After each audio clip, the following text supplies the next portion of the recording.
Sir ముఖ్యమంత్రి కేసీఆర్ కోకాపేటలో అంటే నగర శివారు కోకాపేటలో దాదాపు 43,000 ఎకరాల పైనటువంటి స్థలాన్ని వాళ్ళు అంటే ముఖ్యంగా దాంట్లో వేలంపాటకు పెట్టడం జరిగింది. అంటే దానిపైన విమర్శలు వస్తున్నాయి సార్, మీరేమంటారు? వాళ్ళు ఇది real estate strategy, real estate game plan. ఇది వేలంపాట పెడతారు, వాళ్ళ మనుషులే వేలం పాడతారు. ఇక దాని పక్కన చుట్టుపక్కల ఉన్నాయని కూడా రియల్ ఎస్టేట్కి వెళ్ళిపోతాయి. రియల్ ఎస్టేట్ వాళ్ళ అది ఒక బిజినెస్ ట్రెండ్. వీళ్ళు ఇప్పుడు ఇది వీళ్ళు చేసేస్తారు వీళ్ళకు. ఇప్పుడు అందుకని అంత ధైర్యంతో ఇలాంటి ఫ్రాడులు చేయబట్టి, ఇలాంటి ఫ్రాడులు చేసి అన్యాక్రాంతంగా డబ్బులు సంపాదించబట్టే, ఆయన సంపాదించబట్టే ఇంత బోల్డ్గా మొత్తం నేషనల్ లెవెల్లోనే ఖర్చు పెడతాను, నన్ను చైర్మన్ చేయండి అని ధైర్యంగా అనగలుగుతున్నాడు. ఈ నార్మల్ సంపాదన అయితే ఆయన కోట్లకు రాదు. ఇలాంటి దొడ్డిదారి సంపాదనలు, ఇలా అప్రమత్తంగా వచ్చే డబ్బు ఇవన్నీ ఇలా అలా వస్తాయి. రియల్ ఎస్టేట్ దాంట్లో కరెక్ట్గా ప్లాన్ చేస్తారు, కరెక్ట్గా ఎవరో వస్తారు, దాన్ని కొంటారు. వీళ్ళ మనుషులే ఉంటారు, బినామీల మీద కొనేస్తారు. దానికి తగినట్టే ఉంటుంది వేలంపాట అనేది కూడా. మిగతా వాళ్ళు ఎవరు రారు. బాగా పోటీగా పాడేవాడు ఎవడైనా ఉంటే వాడు రాడు, వాడు రానివ్వరు. వీళ్ళ మనుషులే ఉంటారు నలుగురు, ఒకడొకడు మాట ఒక స్టేజ్లో ఆగిపోతారు. ఇంతే దీని విలువ అన్నట్టు అది తీసేసుకుంటారు. తర్వాత దాన్ని ఫుల్గా బ్యూటిఫుల్గా రియల్ ఎస్టేట్ ఆ పక్క ఆ ఏరియా కోకాపేట డెవలప్ అవుతుంది బాగా. కోకాపేట ఆల్మోస్ట్ మరొక ఎక్స్టెన్షన్ ఆఫ్ హైదరాబాద్లాగా అవుతుంది, ఫుల్ డెవలప్మెంట్ వస్తుంది. సో ఆ డెవలప్మెంట్ వచ్చేప్పుడు కోట్లకి వెళ్ళిపోతుంది ల్యాండ్స్.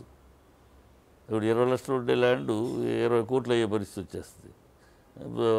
ఆ రేంజ్కి అప్పటిదాకా వీళ్ళ మనుషులు బినామీలు మెయింటైన్ చేస్తారు. టప్ అని ప్లాన్స్ అనౌన్స్ చేస్తారు. ఇక్కడ అది వస్తుంది, ఇక్కడ వస్తుంది అని అనౌన్స్ చేస్తారు. అక్కడ అది వస్తుంది, ప్రజలు కూడా అమ్మో ఇక్కడ ఇది వస్తుంది, ఈ ల్యాండ్ కొనుక్కుందాం అని వస్తారు. వీళ్ళు 10 రూపాయల కూరకి 100 రూపాయలకు అమ్ముతారు.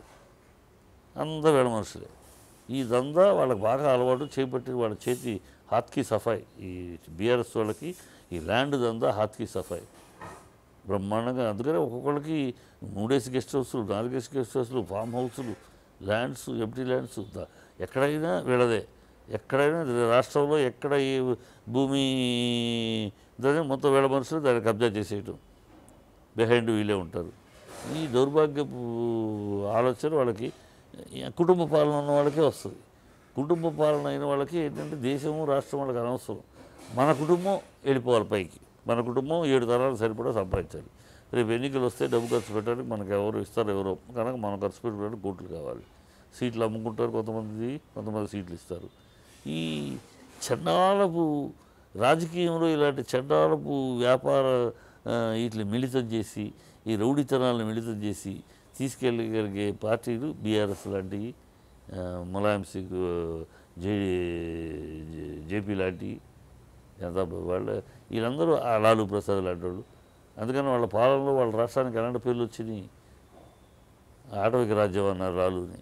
ఈ అఖిలేష్ యాదవ్ పీరియడ్లో అమ్మాయిలు సీఎం వెళ్ళిపోయి క్లబ్బుల్లో అమ్మాయిలతో డ్యాన్స్ చేస్తూ ఉండేవాడు. ఒక అనైతికమైన ప్రభుత్వం అన్నారు. వీళ్ళ రాజ్యాలు ఇలాగే ఉంటాయి. ఎందుకంటే వీళ్ళకి దేశము మనం అధికారం మనకిచ్చింది ప్రజలకు ఏదో మేలు చేయాలని కాదు వీళ్ళ ఉద్దేశం. అధికారం మనకిచ్చింది ఈ రాష్ట్రాన్ని మీరు దోచుకోండి అని అంటూ సంపాదించడానికే అధికారం తప్పితే ఎలక్షన్కు ముందు ప్రజలు గాడిద గుడ్డు మాట్లాడతారు. ఎలక్షన్ అయ్యిందా అంతే, ఒక్క నెలే ప్రజలు మీటింగులు. 2వ నెల నుంచి ఏ ప్రాజెక్టు పెడితే మన కమిషన్లు బాగా వస్తాయి, ఏ మెట్రో రైలు వేస్తే మనం ఎక్స్టెన్షన్ చేస్తే మనకు డబ్బులు వస్తాయి, ఏ ప్రాజెక్ట్ని ఎన్హాన్స్ చేసి పెంచితే మన కమిషన్లు ఎక్కువ వస్తాయి. ఏ ప్లాన్స్ ప్రతి మినిస్టర్ తన మినిస్ట్రీలో డబ్బు సంబంధించే మార్గాలేంటి. తన ప్రతి ఒడు ఈ మినిస్ట్రీకి అది లెక్క పని, వేరే పని ప్రజల గురించి ప్రజల సమస్యలు కాదు. ఈ మినిస్ట్రీ ద్వారా ఏ ప్రాజెక్ట్ చేస్తే ఏ డబ్బు, ఎంత డబ్బు వచ్చే ప్రాజెక్టులు ఏంటి, డబ్బు వచ్చే విధానాలు ఏంటి మీ మినిస్ట్రీ ద్వారా.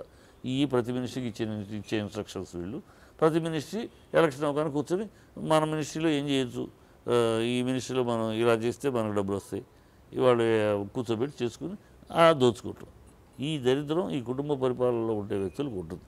అందుకని ఈ దేశాన్ని కుటుంబ పరిపాలన నుంచి విముక్తి చేయాలి అనే స్లోగన్ మేము పెట్టుకుందంతే.